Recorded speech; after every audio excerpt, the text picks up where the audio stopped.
Hey Stoners, welcome to another edition of Sticks and Stones, and welcome to part 2 of our season finale. I am your host, Brent Elrod, coming to you from the lovely confines here at No Shoes Bar and Grill, deep in the heart of the Republic of Texas. Got a great show lined up for you today. As I said, this is part 2 of our season finale, where I am going to be presenting my top 5 spirits for season 1. So let's go ahead and dive right in. Now, as I said, this is the top 5 spirits, not the top 5 whiskeys, scotches, bourbons, rums, whatever. I try to get a little bit of everything and kind of be all inclusive. Although, when you're only dealing with 5 places, it's limited to what you can get in there. But we're going to start off with something that's a little bit outside the norm, and it was a little bit outside the norm when I paired it, but it was wonderful. And that is Ware's Otima 20 Tawny Port. Now, Ware's has been making port since 1670. They know a little bit about making port.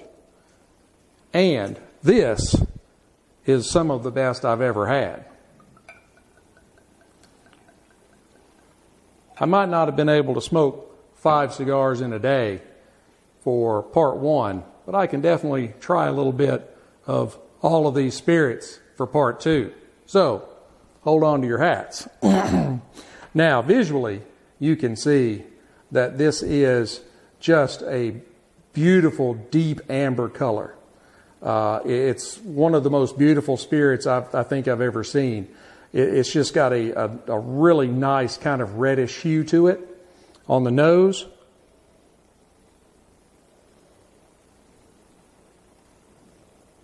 I get caramel, something along the lines of like dried oranges, and just loads and loads of sweet fruit. We're going to sample it.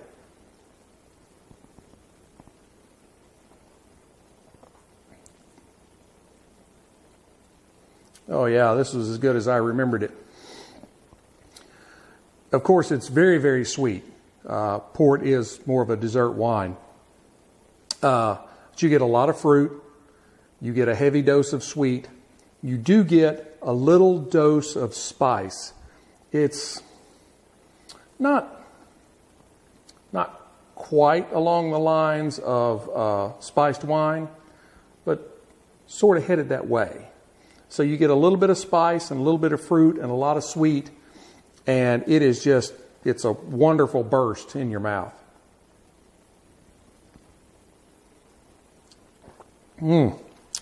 Wow. Great number 5. We're already started off well. Now, number 4, moving to a different class of spirits. Number 4 was Tequila Ocho Plata. Tequila. I had never had Ocho Plata, but this turned out to be an amazing bottle, and I definitely am going to be trying more of Ocho Plata's offerings. Now, one thing that they do that maybe not all the other tequila makers do is they strictly small source. This particular bottle is 100% Jaliscan agave from one small estate growing agave. So you know it all comes from the same farm.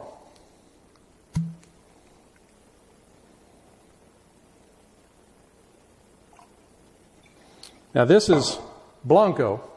This is their initial offering. And then you get añejo and things of that nature. So this is clear. They use stone ovens to cook the agave in, and then they 2-time distill it in copper stills before aging it in open air vats.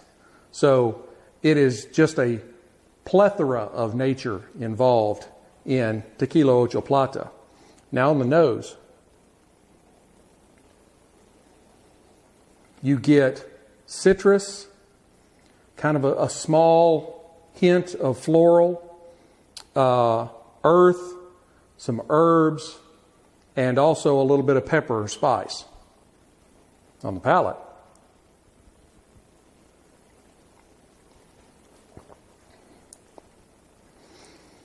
It is a wonderful tequila, and it tastes so different from the other tequilas that I've had.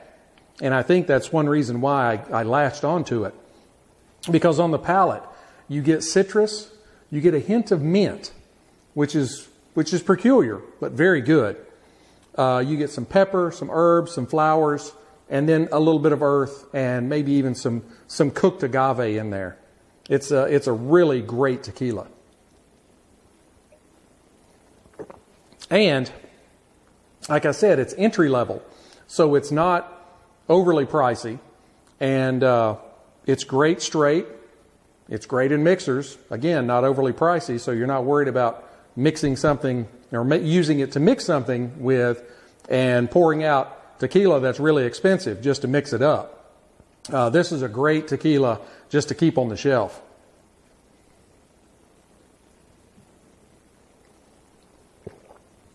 And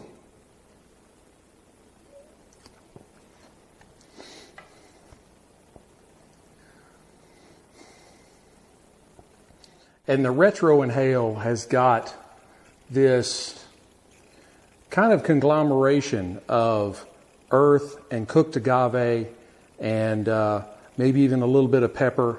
It's a very, very complex and interesting spirit, and I am really enjoying it. I have found that just like with any of the whiskeys, the scotch and bourbons and like that, tequila has its own family of people that sip tequila as a sipping spirit, and they enjoy it just as much as us whiskey drinkers enjoy our scotch or our bourbon or our Irish or whatever. Tequila is a very underrated beverage when it comes to sipping. Everybody just talks about shooting tequilas and having margaritas, but there's more to it than that. But moving on, we now get to a whiskey. Our number 3 on our top 5 of season 1 is W.L. Weller Special Reserve, or Green Label. This is an excellent, excellent bourbon. It is distilled by the good folks over at Buffalo Trace, who, as we all know, make some excellent spirits, a la Pappy Van Winkle and Buffalo Trace. Buffalo Trace, that's a word that might be coming up here pretty soon in a pairing video. Just a little teaser. So, the Weller has a beautiful, beautiful kind of copper color to it. Now, it is a Kentucky wheated bourbon. It's 70% corn, 16% wheat, and 14% malted barley.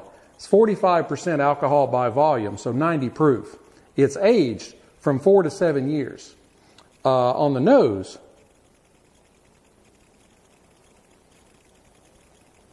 you get caramel, cherries, and a really nice hint of vanilla, which kind of adds a creaminess to it.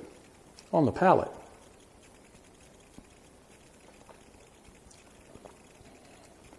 that is a super smooth whiskey, and it's probably one of the best ones I've ever had. Now, I've never been able to try Pappy, but this has absolutely, even at 90 proof, it has no alcohol burn at all.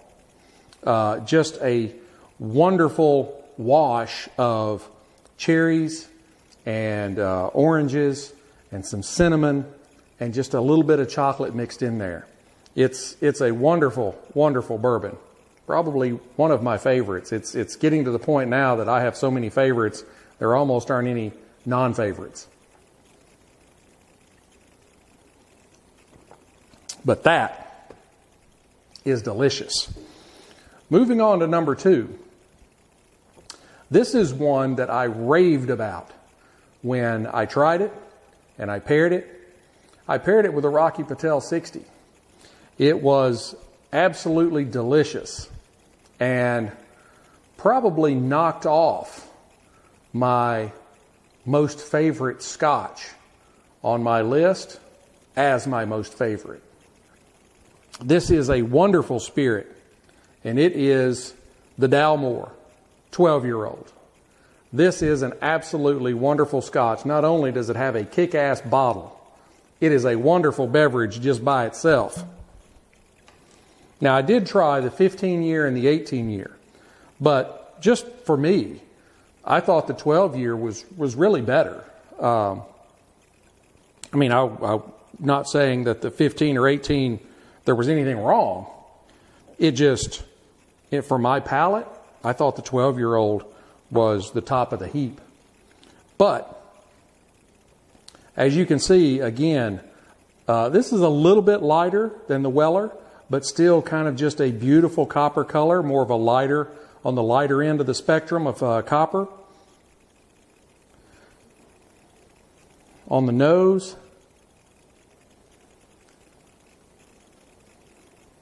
I get cinnamon and almonds, some chocolate, and just a little bit of creamy caramel. Now, the Dalmore is a Highland Scotch. It's 12 years aged, but the last 3 is in sherry casks.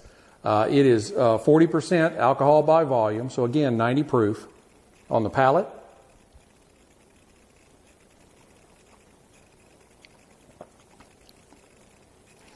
It's a little bit heavier spirit. It's not quite as light as the Weller is. And when I mean heavier, I mean it kind of coats your tongue a little bit. But you get heavy notes of chocolate and a little bit of spice. You get some oak and kind of a mixture of toffee, which adds creaminess, but also coffee. It's absolutely wonderful. Like I said, I think it knocked off my my old number one. I have always been a fan of Johnny Walker Green Label. But when I tried this, it just blew me away.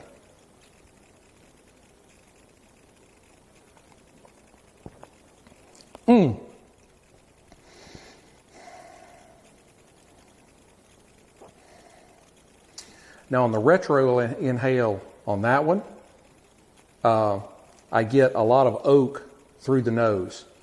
I don't know that I really tried retroing when I was mixing it with the Rocky Patel 60 when I was pairing it. But those two go together like, as Forrest Gump said, peas and carrots. They are wonderful. And you definitely need to try them together if you haven't. Well, there we go. We have our top 4. We're down to our number 1. Unfortunately, because of logistics, I can't sample number 1 again. I can only tell you about it because it's still not available for sale. You can pre-order, but you can't drink it right now. Our number 1 spirit for season 1 of Sticks-n-Stones is Heaven's Door Decade Series release number 1. Now I can't sample it. I don't know. I might be able to get a drop or 2 out, but I can get a little bit of the nose again. Now, release number 1 is a Tennessee bourbon. Heaven's Door is headquartered in Nashville. As I mentioned when I paired this spirit, this was my last pairing of the year. It is partially owned by the man himself, Bob Dylan. He is one of 3 owners. And he provides all of the artwork for the bottles. They actually have several different lines. They have a barrel strength and a rye and several other ones. But this is the new Decade Series, and this was the first release. Now, it's aged 10 years. and it is 50% alcohol by volume. So it's 100 proof. It's got a little kick to it. And again, on the nose,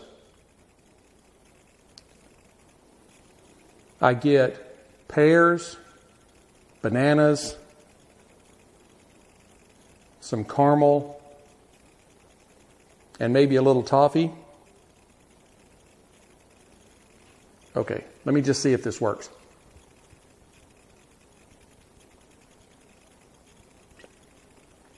Unfortunately, no. But on the palate, I had gotten a dark chocolate, caramel, toffee, and a hint of a nice creamy sweetness. It's just an absolutely wonderful spirit, and especially to be 100 proof, you wouldn't think it.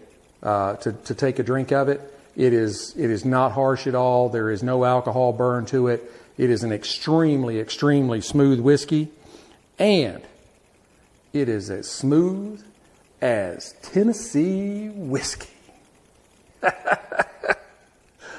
Okay, well that does it. That is my top 5 spirits for season number 1 of Sticks-n-Stones.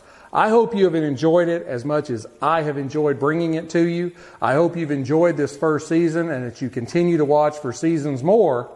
And you tell all your friends, your coworkers, relatives, everybody about the show and get them to listen. We've been growing. I want to keep growing. I am really enjoying bringing this to you, and I hope you're enjoying it as much as I am. Until next time, when I might be pairing Buffalo Trace. Keep your sticks dry, your stones cold. Have a great day.